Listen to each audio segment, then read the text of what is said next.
Assalamualaikum warahmatullahi wabarakatuh. Halo teman-teman Teh Fajar, teman-teman kajian Samawa, apa kabar Anda? Semoga Anda selalu sehat walafiat, selalu berbahagia, selalu juga harmonis, serta romantis bersama pasangan tercinta Anda. Dan semoga kita semua selalu berkelimpahan rezeki. Amin, Allahumma amin. Teman-teman, pada kesempatan video kali ini, kembali saya akan menjawab satu pertanyaan dari teman kita, ya. Ini pertanyaannya oke banget dari seorang wanita. Bagi teman-teman semua yang pengen nanya sama saya, mau berbagi resep, mau berbagi pengalaman, sharing pengalaman Anda, silakan Anda bisa berkirim kirim komentar ya.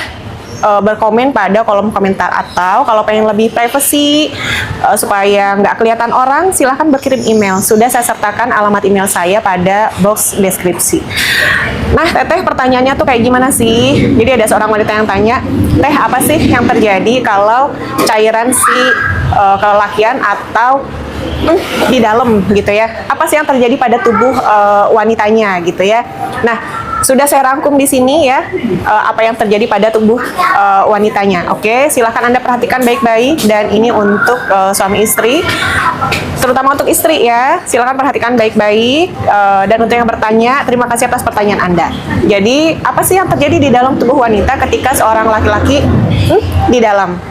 Yang pertama, rahim itu akan langsung aktif gitu ya, menyaring cairan yang berkualitas dan tidak. Jadi yang berkualitas diajak ke dalam, yang tidak berkualitas, yang jelek, yang lemes ya, yang tidak oke, silahkan keluar gitu. Jadi tubuh wanita itu cerdas, rahim itu cerdas. Kalau yang oke diajak ya supaya terjadi pembuahan, yang tidak baik maka akan dikeluarkan kembali ya. Jadi nanti kalau masuk semua itu akan ada sisa yang keluar. Oke.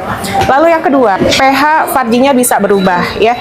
pH farji pada istri itu asam, dan cairan pada kelelakian itu biasanya basa ya. Jadi ketika bertemu maka suasana keasaman pada farjinya istri ini menjadi lebih basa. Fungsinya apa, Teteh? Untuk memudahkan pembuahan ya.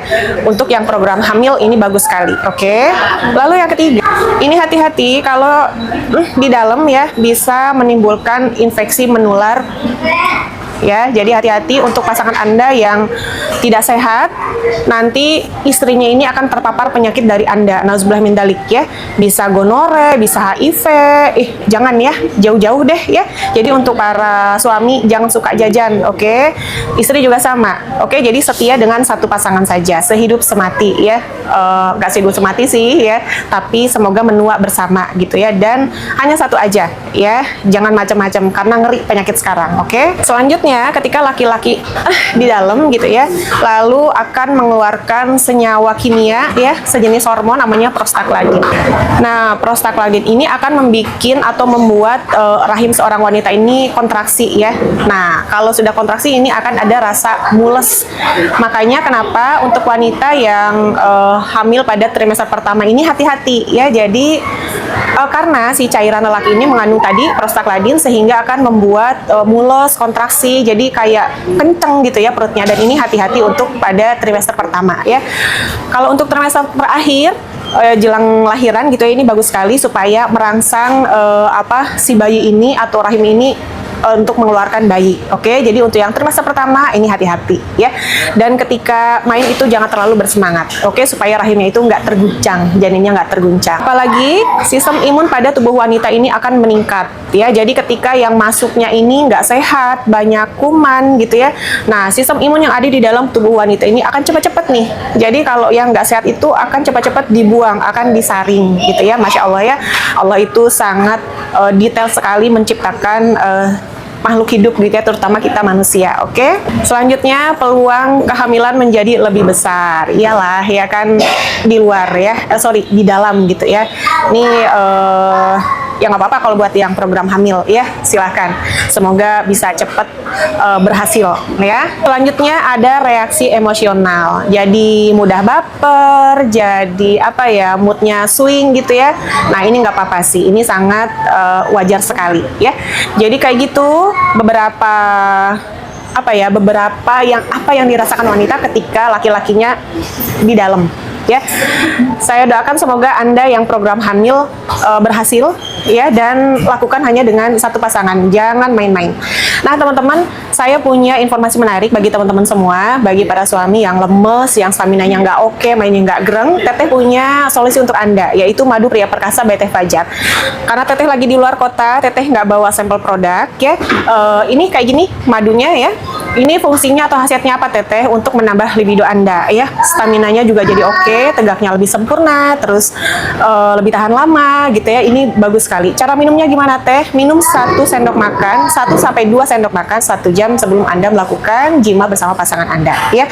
Ini bukan untuk diminum rutin, ini diminum hanya ketika Anda membutuhkan saja. Kalau sekiranya stamina aku lagi nggak bagus nih, pokoknya lagi nggak enak deh, minum itu silahkan ya. Lalu dibarengi dengan minum air putih hangat ya. Untuk wanitanya ada Teteh, ada jamu kewanitaan supaya tidak becek ya, supaya nggak keputihan. Nanti boleh tanya-tanya ke admin saya. Sudah saya sertakan nomor yang bisa Anda hubungi pada box deskripsi ya. Nanti bisa tanya-tanya ke admin saya. Nanti juga Teteh akan launching kopi rempah by Teh Fajar. Jadi selain kopi itu ada rempah-rempah pilihan ya, ada rimpangnya untuk Anda para suami. Istri juga boleh ya, tapi lebih ditekankan untuk suami.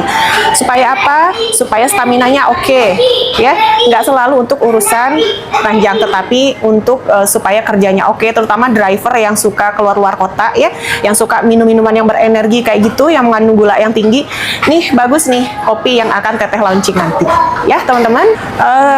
Sekian dari saya, semoga apa yang saya sampaikan bermanfaat bagi teman-teman semua.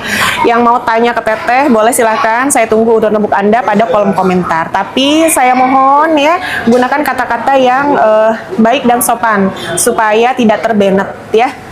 Yang pengen lebih privasi supaya nggak kebaca sama orang, silahkan berkirim email. Sudah saya sertakan alamat email saya pada box deskripsi. Oke, mau nanya, mau cerita, mau curhat, oke silahkan ya, saya tunggu. Teteh kok lama sih Teh nggak dibalas? Punten, mohon maaf karena banyak sekali email yang masuk, jadi saya balas satu persatu dari bawah dulu ya. Yang baru-baru mohon Anda bersabar. Insya Allah akan saya jawab sesuai dengan apa yang saya ketahui, sesuai pengalaman dan apa yang saya pelajari. Ya, gitu teman-teman ya. Terima kasih untuk yang sudah bertanya. Semoga Anda selalu sehat, selalu berbahagia juga ya. Oke, teman-teman, sekian dari saya. Semoga apa yang saya sampaikan bermanfaat bagi Anda semua. Demikian, wallahu a'lam bishawab. Wassalamualaikum warahmatullahi wabarakatuh.